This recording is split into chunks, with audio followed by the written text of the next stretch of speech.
The morning sun rose over New Meridian Colony like it had for the past 15 years. Sarah Chen stood at the observation deck of the orbital command station, watching the planet below. 50,000 people called this world home now. The terraforming machines had done their work well. Green fields stretched across continents that had once been nothing but rock and dust. Sarah was the colony's defense commander. She had 3 patrol ships under her command. They were small vessels built for keeping pirates away and helping lost cargo ships. The Guardian, Sentinel, and Watchman were good ships, but they were not built for war. Sarah hoped they would never need to be. The colony was far from Earth.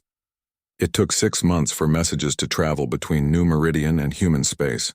This distance made the colonists feel safe. No alien empire had ever bothered with places this far out. The galaxy was big, and most species stayed close to their homeworlds. Dr. Elena Rodriguez walked into the command center. She ran the terraforming project. Her teams had turned a dead rock into a living world. "Morning, Sarah. The weather control satellites are working perfectly. We should have rain in the northern continent tomorrow." Sarah nodded. "Good. The farmers have been asking for it." She paused. "Any word from the outer system monitors?" "All quiet. The automated stations report normal space. Nothing bigger than an asteroid has passed through in weeks." What Elena did not know was that something was happening in the outer system. Far beyond the last planet, where the sun was just another bright star, a ship moved through the darkness. This was not one of Sarah's patrol ships. This vessel was something new, something secret. The ship was called the Defiance. It was 3 times longer than the colony's biggest patrol ship. Its hull was black metal that seemed to drink in starlight. Strange armor plates covered its surface. These plates could move and shift like living skin. When energy hit them, they would absorb it and make the ship stronger. Captain Marcus Torres stood on the bridge of the Defiance. He was a tall man with gray in his hair. He had fought in 3 wars before taking command of this prototype ship. His crew was the best Earth could find. They had been testing the ship's systems for 2 months. "Status report," Torres said. Lieutenant Park looked up from her station. She was the ship's chief engineer. "All systems running smooth, Captain. The new armor is holding steady. The quantum weapons are charged and ready." "Good. Continue the stealth tests. I want to make sure no one can see us coming." The Defiance was more than just a warship. It was humanity's answer to the alien threat. For 50 years, humans had been expanding into space. They had met many alien species. Some were friendly. Others were not. The worst were the ones who thought humans were weak. Most alien ships were bigger and had more firepower than human vessels. But human engineers had learned to be clever. They built ships that could think and adapt. The Defiance was the first of its kind. Its computer brain could learn from every battle. Its weapons could change their firing patterns in seconds. Its armor could reshape itself to stop different kinds of attacks. The ship's AI spoke in a calm voice. "Captain, I am detecting unusual readings from the colony's deep space sensors." Torres frowned. "What kind of readings?" "Multiple contacts approaching the system. Distance approximately 4 light hours. They are not using human engine signatures." "How many contacts?" "Computing. I count 103 vessels. They are traveling in formation. This suggests a military fleet." The bridge went quiet. Torres felt ice in his stomach. 100 ships was not a patrol. It was an invasion force. "Can you identify the species?" "Analyzing engine patterns and ship configurations. These vessels match hegemony designs. The hegemony is a militant alien empire. They have conquered 12 species in the past century." Torres knew about the hegemony. Every human military officer did. They were a species that believed in strength above all else. They took what they wanted and destroyed what they could not use. Humans had never fought them before. The 2 species had never met in space. Time until they reached the colony, at current speed, approximately 18 hours.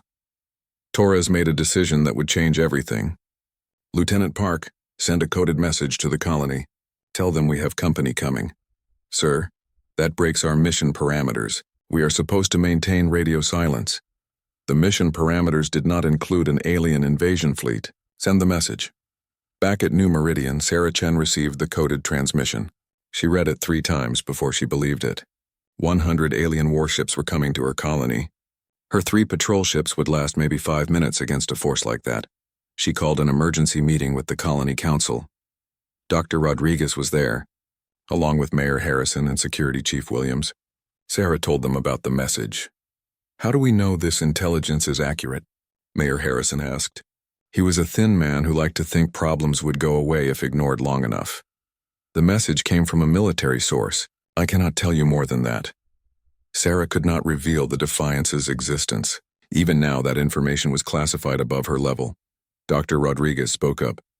What options do we have? We can evacuate. Start loading the transport ships now. Maybe we can get half the population away before they arrive. And leave everything we built here? Mayor Harrison shook his head. 15 years of work. Our whole lives. Better to lose the buildings than the people, Sarah said. My patrol ships cannot fight that many enemies. We need a miracle. Security Chief Williams was a former Marine. He understood military math. Commander Chen is right. We need to start evacuation procedures immediately. Every hour we wait means fewer people we can save.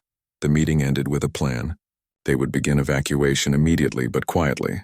No need to cause panic. The transport ships would start loading families with children first. The colony's important research data would be copied and sent with the evacuees. Sarah returned to her command center. She looked at her 3 ships on the display screen. The Guardian, Sentinel, and Watchman. Good ships with brave crews. But not enough. Not nearly enough. She opened a communication channel to her ship captains. This is Commander Chen. I need all ship commanders to report to the command station immediately. We have a situation. While Sarah prepared for the worst, Captain Torres made his own preparations.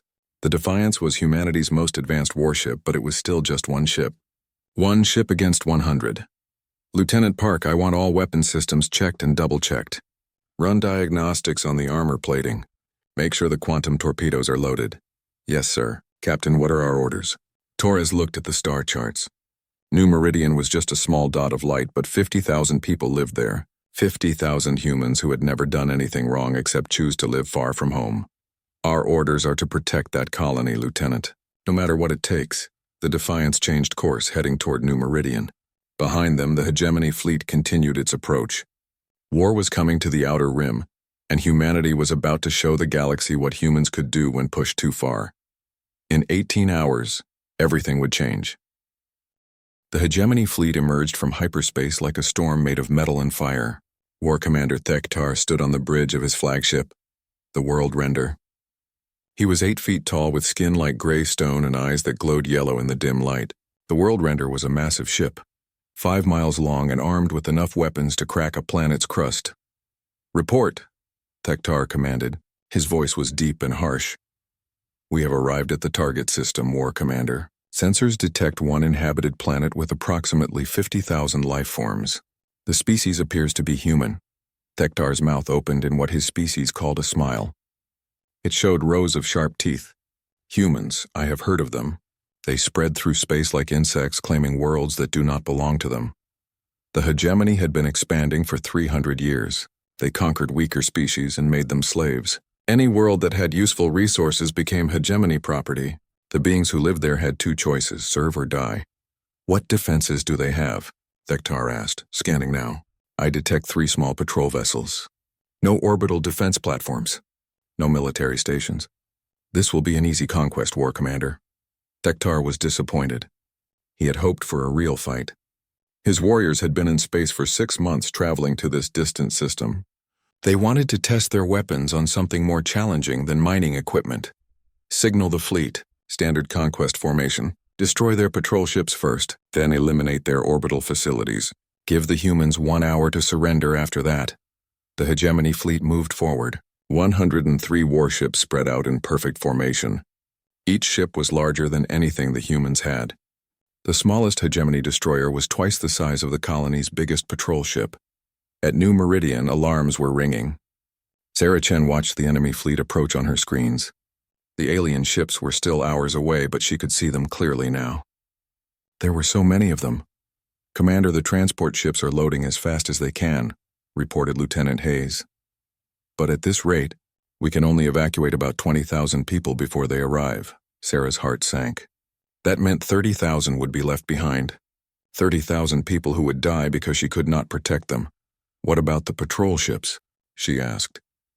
Captain Rodriguez of the Guardian spoke over the radio. We are ready to fight, Commander. All 3 ships are armed and prepared. Sarah almost laughed.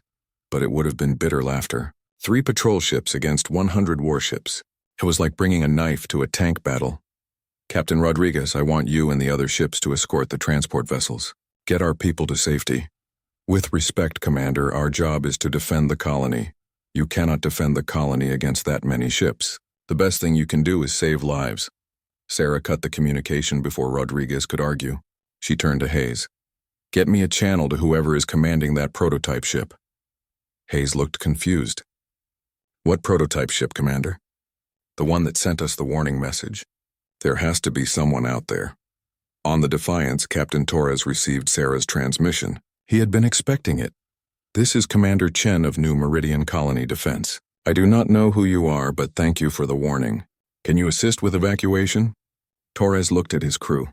They were all watching him, waiting for his decision. Lieutenant Park was at her engineering station. Weapons Officer Kim had his hands ready over the firing controls. Navigator Scott was plotting course options. This is Captain Torres. I am afraid evacuation is not an option. My ship is not designed for carrying passengers. Then what can you do? Torres looked at the tactical display. The hegemony fleet was huge. His ship had the most advanced technology humanity had ever built, but there were limits to what one vessel could accomplish. I can buy you time, Commander. How long do you need? To evacuate everyone? 12 hours minimum. I will see what I can do. Torres cut the communication and turned to his crew. You all heard the situation. 50,000 civilians are about to be massacred unless we stop it. Our ship was built to fight impossible odds. Today we find out if the engineers got it right. Lieutenant Park spoke first. Captain, the armor plating is fully charged. The quantum weapons are ready. All systems are operating at maximum efficiency. Weapons Officer Kim nodded. Sir, the targeting computers have analyzed the enemy fleet composition. I have firing solutions ready. Navigator Scott looked worried. Captain, even with our advantages, the odds are extreme. 100 to 1, Torres smiled. It was a cold smile that his enemies would have recognized. Scott, humans have never been good at math when it comes to odds. We have a job to do. The hegemony fleet was 4 hours out when the first attack began. They were not attacking the colony yet. They were attacking each other. War Commander Thektar stared at his tactical display in confusion. What is happening? Why are the Destroyer and Ravager firing on each other? Unknown, War Commander. They report that enemy missiles struck them simultaneously, but our sensors show no enemy ships in the area. Thektar's eyes glowed brighter. Impossible. Show me the tactical replay. The display showed 2 hegemony destroyers exploding at the same moment. The cause appeared to be quantum torpedoes, but the weapons seemed to come from empty space. There, Thektar pointed at the screen. Run it again, enhanced magnification. This time they saw it. For just a split second, a dark shape appeared between the 2 destroyers. It fired 2 torpedoes, then vanished again. Stealth technology, Thektar growled. The humans have a ship with cloaking capability. Orders, War Commander. Deploy the detection grid. Find that ship and destroy it. The hegemony fleet changed formation. They spread out in a wide net, using active sensors to scan for the hidden enemy. It took them 30 minutes to find the Defiance. When they did, Captain Torres was ready for them. Cloak disengaged, reported Navigator Scott. They have found us. Torres looked at the tactical display. 40 enemy ships were moving to surround his position. The rest of the fleet was still heading toward the colony. All power to forward weapons. Target the flagship. Sir, the flagship is in the center of their formation. We would have to go through 20 ships to reach it. Then that is what we will do. Fire. The Defiance opened fire with everything it had. Quantum torpedoes streaked through space, passing through enemy shields like they were not there. The alien shields were designed to stop energy weapons and regular missiles. They had never encountered quantum phase technology. 3 hegemony ships exploded in the first salvo. The aliens returned fire, but their energy beams struck the Defiance's adaptive armor. The armor absorbed the energy and used it to strengthen itself. Armor holding steady, reported Lieutenant Park. Actually, we are stronger than when we started. Torres grinned. The aliens are charging our batteries for us. How thoughtful. The battle was just beginning. The Defiance moved like no ship the hegemony had ever seen. It could change direction instantly, accelerate without warning, and fire in multiple directions at once. Human technology was different from alien technology, where the aliens built for raw power, humans built for adaptability. War Commander Thektar watched 5 more of his ships die. The human vessel was like a ghost made of fire. Every time his ships got close, it would vanish and appear somewhere else. "How many ships have we lost?" he demanded. 12 destroyers and 2 cruisers, War Commander. The human ship appears to be undamaged. Thektar's claws scraped against his command chair. In 300 years of conquest, the hegemony had never lost 14 ships to a single enemy vessel. "Signal the fleet. All ships are to converge on the human ship. Forget the planet. I want that vessel destroyed." This was exactly what Captain Torres had hoped for. Every ship chasing him was one less ship threatening the colony. He had bought Commander Chen some time. The question was whether it would be enough. On New Meridian, the evacuation continued. Transport ships filled with families and children lifted off every few minutes. But 30,000 people were still on the planet, and the hegemony fleet was only 2 hours away. Sarah Chen watched the battle on her long-range sensors. The unknown ship was fighting like nothing she had ever seen. But even heroes had limits, Commander Hayes called out. "The prototype ship is hailing us." "Put it through." Captain Torres's voice was calm despite the explosions happening around his ship. "Commander Chen, how many people have you evacuated?" "About 25,000. We need more time. Time is something I am running short of. My ship has taken damage. I cannot keep this up much longer." Sarah's heart sank. She had hoped for a miracle, but miracles had limits too. "What do you need from us, Captain?" "Just keep loading those transport ships. I will hold them as long as I can." The communication ended. Torres turned back to his crew. The Defiance had been hit several times now. The armor was holding, but the ship's systems were starting to show strain. "Status report," he ordered. "Hull integrity at 80%, Lieutenant Park reported. "Weapon systems operating normally. But Captain, if we keep taking hits like this..." She did not need to finish. They all knew what would happen. Torres looked at the tactical display one more time. 60 hegemony ships were surrounding his position. The rest were still heading for the colony. He had bought some time, but not enough. It was time to try something desperate. Captain Torres stared at the gas giant on his navigation screen. The massive planet hung in space like a blue and white marble, its gravity well extending far into the surrounding space. The hegemony fleet had him surrounded, but they had made one critical mistake. They thought like every other alien species humanity had encountered. They fought in straight lines and rigid formations. "Navigator Scott, plot a course for the gas giant. Emergency acceleration." "Sir, that will take us directly through the enemy fleet." "I am counting on it." "Lieutenant Park, divert all power from life support to engines and weapons. We only need to breathe for the next 10 minutes. Park's fingers flew over her controls. "Power rerouted." "Sir, we are now running on emergency life support only." The Defiance suddenly accelerated toward the gas giant at speeds that should have been impossible for a ship its size. The hegemony ships tried to intercept, but they could not match the human vessel's sudden burst of speed. War Commander Thektar watched in fury as the human ship slipped through his trap. "Pursue them. Do not let them escape." But Torres was not trying to escape. He was trying something that no sane ship captain had ever attempted. As the Defiance approached the gas giant, he fired all weapons at once, not at the enemy ships, but at the planet's upper atmosphere. The quantum torpedoes struck the dense gas layers and created massive explosions. These explosions pushed against the Defiance's hull, adding to its momentum. The ship swung around the planet like a stone in a sling, picking up incredible speed. "What is he doing?" Thektar demanded. His science officer studied the readings. "War Commander, the human ship is using the planet's gravity and atmospheric detonations to accelerate. They are performing a weapons-assisted gravity slingshot. That is impossible. The stresses would tear any ship apart. Not a human ship, apparently. The Defiance came around the gas giant moving faster than any ship the hegemony had ever seen. Torres had calculated the trajectory perfectly.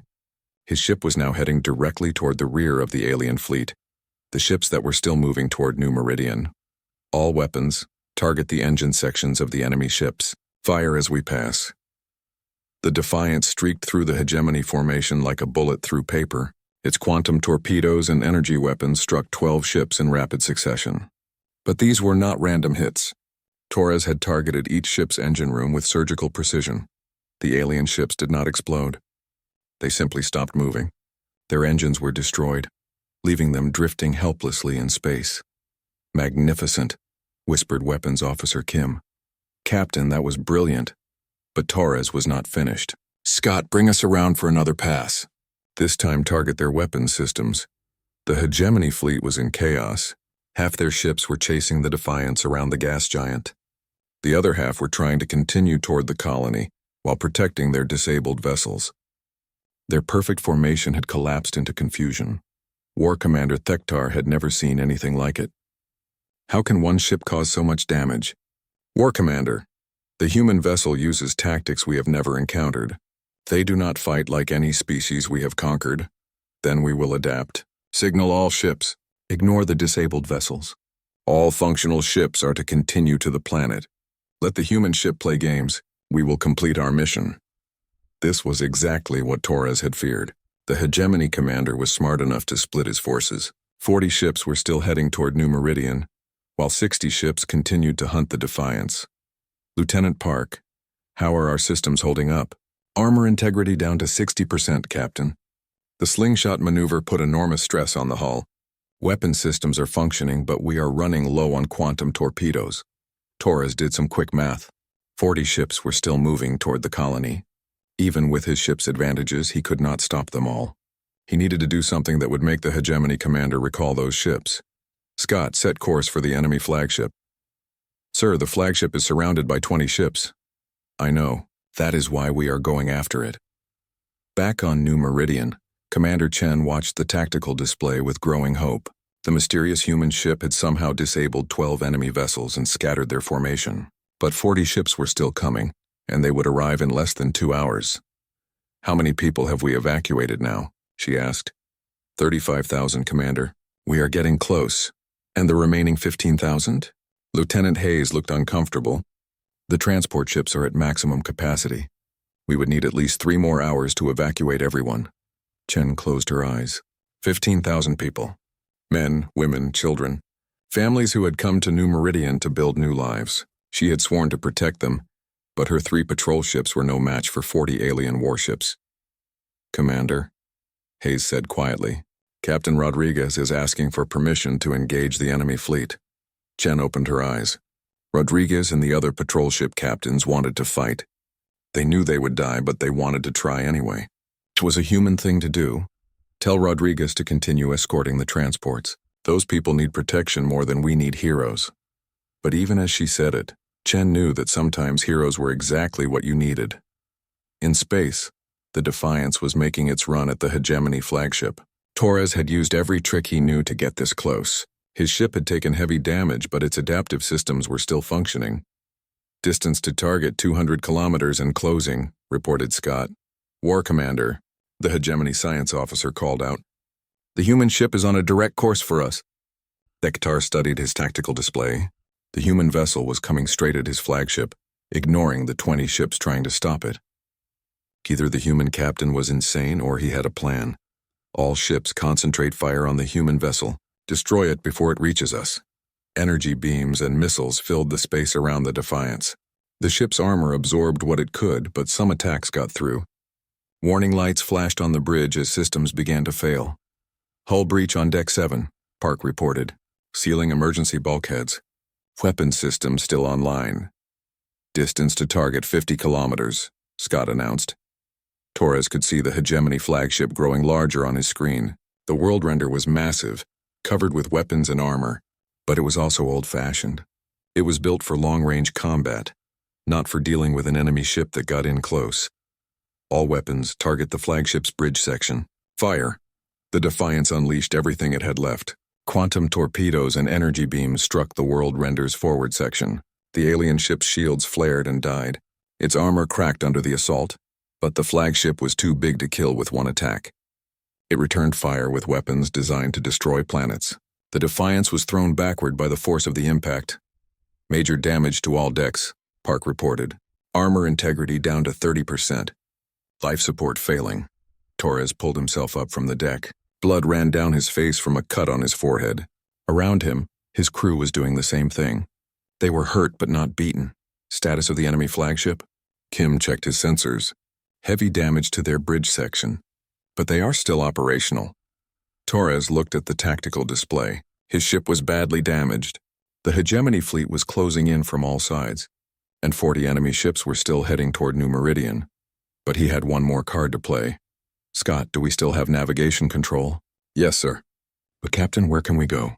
They have us surrounded. Torres smiled through the blood on his face. We are not going anywhere, Scott. We are going to bring them to us. He turned to Park. Lieutenant, can you overload the main reactor? Park's eyes went wide. Sir, that would destroy the ship. Not destroy, detonate.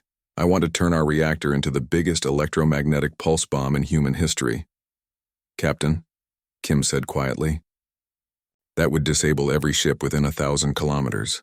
Including us, including them. The question is, can we survive it long enough to make it count? Torres looked at his crew. They were all young. They had families back on Earth. They had volunteered for a test mission, not a suicide mission. This is not an order, he said. Anyone who wants to can take an escape pod now. Nobody moved. Lieutenant Park spoke for all of them. Sir, those are our people on that planet. We did not come all this way to run when things got difficult. Torres nodded. He had expected nothing less from his crew. Then let us show the galaxy what humans do when someone threatens our families. War Commander, Thektar watched the human ship's energy readings spike to impossible levels. What are they doing? War Commander, their reactor is overloading. At this rate, it will explode in approximately 3 minutes. Thektar's blood went cold. He had heard of species that would destroy themselves rather than surrender, but he had never believed such creatures could exist. All ships, retreat to minimum safe distance immediately. But 3 minutes was not enough time for the massive hegemony ships to get clear. And Torres had planned it that way. The Defiant sat in the middle of the alien fleet like a bomb with a burning fuse. In 3 minutes, everything was going to change. The countdown to reactor overload showed 2 minutes and 30 seconds on the Defiance's main screen. Around the ship, hegemony vessels were desperately trying to retreat to safe distance, but their massive hulls moved too slowly. All hands, prepare for emergency shutdown, Torres announced over the ship's communication system. Life support to minimum levels. All crew to emergency stations. Lieutenant Park worked frantically at her engineering console. Captain, I am trying to shape the reactor explosion. If I can direct the electromagnetic pulse in a focused burst, we might disable more ships while keeping ourselves in one piece. How long do you need? 2 minutes minimum. Torres looked at the tactical display. The hegemony ships closest to them were less than 500 kilometers away. At that distance, the electromagnetic pulse would completely destroy their electronics. The ships farther out might only suffer damage, but even damaged ships could not fight effectively. Do it, Park. We trust you. Meanwhile, 40 hegemony ships continued toward New Meridian. Their commanders had received War Commander Thektar's orders to ignore the human ship and complete the mission. They would reach the colony in 90 minutes. On the planet's surface, the last transport ships were loading passengers. Commander Chen watched the countdown on her chronometer. 15,000 people were still on the planet. The math was simple and cruel. Commander, Lieutenant Hayes reported, Captain Rodriguez is requesting permission to intercept the incoming fleet. Chen shook her head. Negative. Those 3 ships would not last 5 minutes. Ma'am, Rodriguez says they can buy us time, maybe 30 minutes if they fight smart. 30 minutes would save 3,000 more people. Chen closed her eyes and made the hardest decision of her career. Tell Rodriguez he has permission to engage. Tell him humanity will remember. The 3 patrol ships, Guardian, Sentinel, and Watchman, broke away from the transport convoy and headed toward the approaching hegemony fleet. They were small ships with light weapons, but their crews had something the aliens did not understand: the absolute refusal to give up. Captain Rodriguez spoke to his fellow captains over a secure channel. Listen up. We cannot win this fight, but we can make them work for it. Use the asteroids for cover. Hit-and-run tactics. Make every shot count. The patrol ships disappeared into the asteroid field that surrounded New Meridian's outer system. They knew this space like their own homes. The hegemony ships would have to come through the asteroids to reach the planet, and that would slow them down. Back at the Defiance, the reactor countdown showed 1 minute and 15 seconds. Status report, Torres called out. Reactor containment at critical levels. Park reported, I have shaped the pulse to maximum efficiency. When this goes off, it will create an electromagnetic wave that will disable every ship within 800 kilometers. What about ships beyond that range? Probably severe damage to their electronics. They will need hours to repair their systems, Torres nodded. That would give the colony time to finish the evacuation. But first his ship had to survive the next minute. All crew emergency positions. Shut down all non-essential systems. In 60 seconds we are going to find out if human engineering is as good as we think it is. War Commander Thekatar watched his fleet scatter like frightened animals. The human ship sat in the middle of his formation like a poisonous spider, counting down to its own destruction. Half his ships would not reach minimum safe distance in time. War Commander, his science officer reported, 37 ships will be caught in the explosion radius. Signal those ships. All crew to emergency stations. Prepare for electromagnetic surge. Thektar had underestimated the humans. He had thought they were like every other species the hegemony had conquered, weak, frightened, quick to surrender.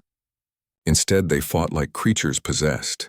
They used tactics no civilized species would consider, and now they were willing to destroy themselves to stop his fleet. 30 seconds to detonation, the science officer announced. In the asteroid field, Captain Rodriguez and his patrol ships engaged the advancing hegemony force. The alien ships moved slowly through the rocky terrain, trying to avoid collisions. This gave the human ships opportunities to strike. Target their sensor arrays, Rodriguez ordered. Blind them. The Guardian fired its small missiles at a hegemony cruiser's sensor dish. The explosion was tiny compared to the massive alien ship, but it destroyed the cruiser's ability to navigate through the asteroids. The Sentinel and Watchman attacked from different directions, using the asteroids as shields. Their weapons could not penetrate the aliens' heavy armor, but they could damage external systems. We are like mosquitoes attacking elephants, Captain Williams of the Sentinel said over the radio. Then let us be the most annoying mosquitoes in the galaxy, Rodriguez replied. The hegemony ships returned fire, their massive weapons turning asteroids into dust. But the human ships were small and fast. They darted between the rocks like fish in a coral reef. At the Defiance, the countdown reached 10 seconds. All hands, brace for impact, Torres announced. 5 seconds, Park called out. 4, 3, 2, 1. The reactor exploded in a controlled detonation that had been shaped by human engineering and desperation. Instead of destroying the ship, the explosion created a massive electromagnetic pulse that spread out in all directions like a shockwave made of pure energy. The pulse struck 37 hegemony ships. Their electronics died instantly. Lights went out. Engines stopped. Weapon systems failed. Life support switched to emergency backup power. The ships did not explode, but they were effectively dead in space. The Defiance was at the center of the pulse, but its systems had been designed to survive exactly this kind of event. The ship's computer brain switched to hardened backup circuits. Emergency power kept basic life support functioning. Torres pulled himself off the deck for the second time in an hour.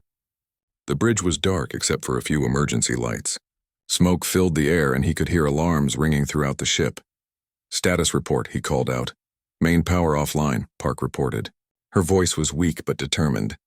Backup systems functioning. Life support at minimum levels. We are alive, Captain. Weapons? Offline. Sir, we have no offensive capability. Torres looked at the tactical display. 37 hegemony ships were drifting helplessly around them. The electromagnetic pulse had worked better than he had hoped. But his own ship was barely functioning. What about the ships that were heading for the colony? Navigator Scott checked his instruments. Sir, the pulse reached them too. I am reading massive system failures across their entire formation. Torres allowed himself a small smile. They had done it. One ship against 100 and they had won, but the victory had cost them almost everything. Sir, Kim reported, I am detecting movement from the enemy flagship. Torres looked at his screen. The world render was farther away than most ships, and its heavy shielding had protected it from the worst of the pulse. War Commander Thektar was still in the fight. How long until they restore their systems? Unknown, Captain, but they are already showing signs of recovery. Torres made a decision that would define the rest of the battle. Park, how much power do we have? Enough for life support and basic maneuvering. Maybe one torpedo, then we use it wisely. The Defiance limped through space toward the enemy flagship. Its engines were barely functioning, and its weapons were nearly depleted. But it was still moving, and that was more than could be said for most of the hegemony fleet. War Commander Thektar watched the human ship approach. His own vessel had suffered heavy damage from the electromagnetic pulse, but the world render was still functional. "Signal the human ship," he ordered. "War Commander, I want to speak with their captain." A few moments later, Torres's face appeared on the hegemony communication screen. The human looked tired and injured, but his eyes still held the fire of determination. "I am War Commander Thektar of the Hegemony Fleet. You have fought well, human, but your ship is dead and your people are defenseless. Surrender now and I will make their deaths quick." Torres looked back at the alien commander. "War Commander, I think you misunderstand the situation. You came here with 100 ships.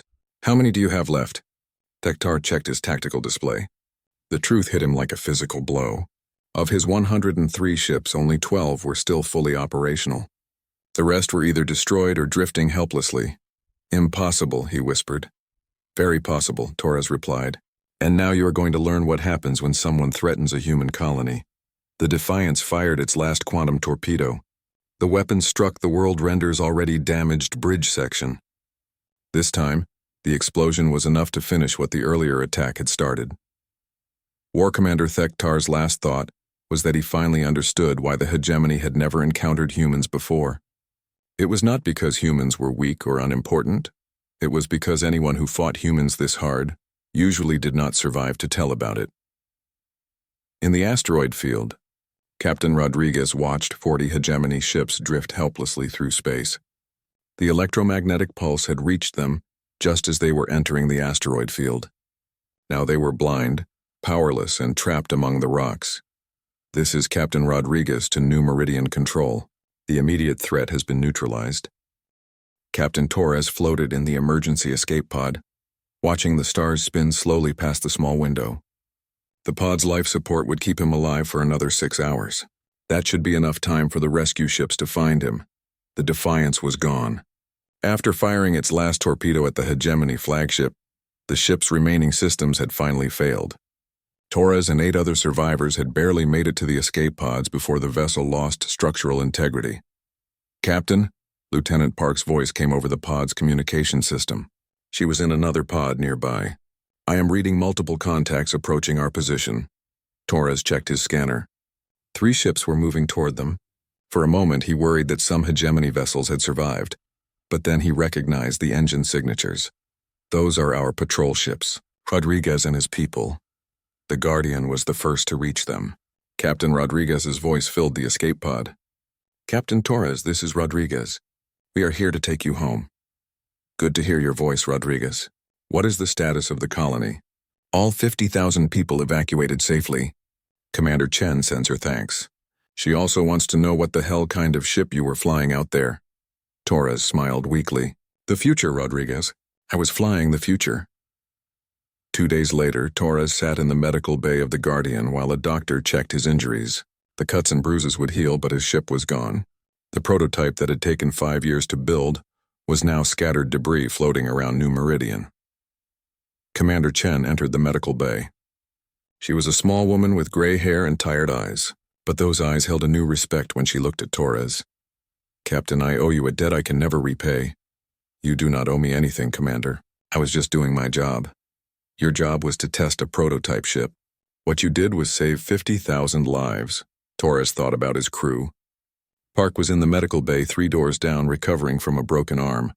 Kim and Scott were being treated for radiation exposure. 5 crew members had not made it to the escape pods in time. "I lost good people, Commander.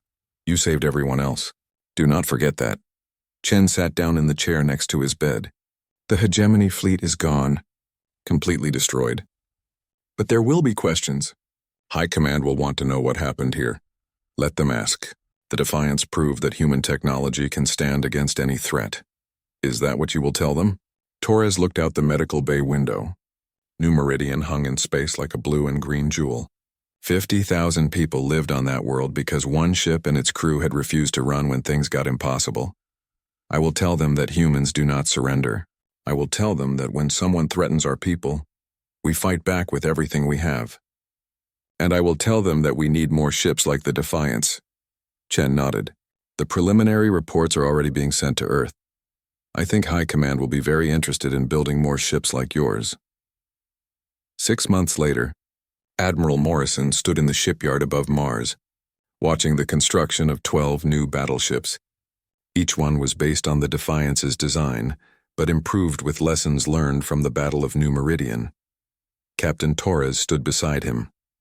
Torres now wore the insignia of a Commodore, and had been given command of the new battle group. "The ships are magnificent," Morrison said. "But will they be enough?" "Enough for what, Admiral?" The hegemony was not the only hostile species out there. When word spreads about what happened at New Meridian, others will want to test human resolve. Torres watched robots and human workers putting together the hull of the lead ship. It would be called the New Defiance in honor of the prototype that had started it all. "Let them come, Admiral. We will be ready." Morrison looked at the younger officer. "You sound confident." "I am confident. Do you know what the other species in the galaxy call humans now?" "What?" "The species that does not know when to quit. The species that fights hardest when the odds are worst. The species that would rather die than surrender." Morrison smiled. "That sounds about right." The hegemony learned something at New Meridian. They learned that humans protect their own, no matter what the cost. They learned that we will sacrifice everything to save innocent lives. And they learned that our technology is designed for exactly that purpose. The Admiral nodded. "And now that knowledge is spreading throughout the galaxy. Good, let it spread. Let every hostile species know that attacking human colonies comes with a price. Let them know that somewhere in human space, there are ships like the Defiance waiting for them." Torres paused, thinking about his old crew and the friends he had lost. "Let them know that humans have very long memories, and we always pay our debts." On New Meridian, life had returned to normal. The terraforming project continued. Children played in parks where alien warships had once threatened death from the sky. Dr. Rodriguez published her research on atmospheric modification. Mayor Harrison was re-elected on a platform of steady growth and development. But in the center of New Geneva, the colony's capital city, stood a new monument. It was made of black metal that seemed to absorb light, just like the armor of the ship that had saved them all. The inscription was simple: "In memory of the crew of the UHS Defiance." They stood between darkness and the light, and they did not move. Every year on Liberation Day, the colonists gathered at the monument to remember. Children who had been too young to understand the battle asked their parents about the ship that had fought 100 enemies and won. The parents would tell them about Captain Torres and his crew. They would explain how one ship had held off an entire fleet. They would talk about sacrifice and courage and the price of freedom. But most importantly, they would tell the children that this was what humans did. When faced with impossible odds, humans did not surrender. They found a way to fight. They found a way to win. And they never, ever forgot who their friends were. Commander Chen, now retired, often visited the monument in the evenings. She would stand there and remember the battle that had changed everything. Sometimes she would see ships passing overhead, the new battleships that patrolled human space, making sure that New Meridian would never be threatened again. The ships were bigger than the Defiance, more powerful, with crews trained in the tactics that Torres had pioneered. But they all carried the same message that the prototype had delivered to the galaxy. Humans would fight for their own. Humans would sacrifice everything to protect innocent lives. And humans would never stop building better ways to defend what they loved. The galaxy had learned a lesson at New Meridian. Some species were not meant to be conquered. Some species fought back with technology and determination that made victory impossible. Humans were one of those species, and anyone who forgot that lesson would learn it again, the hard way. In the depths of space, other hostile species received reports about the Battle of New Meridian. They read about the human ship that had destroyed an entire fleet. They studied the tactical records and tried to understand how such a thing was possible. Most of them decided that humans were too dangerous to attack. Better to find easier prey, species that would surrender when faced with overwhelming force. But a few species saw the battle differently. They saw it as a challenge. They began building larger fleets, more powerful weapons, better strategies. They thought they could succeed where the hegemony had failed. They were wrong, because the Defiance had been just the beginning. It had been humanity's first attempt at building a ship that could fight impossible odds and win, and humans were very good at learning from experience. The next time a hostile fleet approached a human colony, they would find more than one ship waiting for them. They would find an entire battle group of vessels designed for exactly one purpose: protecting human lives at any cost. The galaxy was about to learn that the Battle of New Meridian had not been a fluke.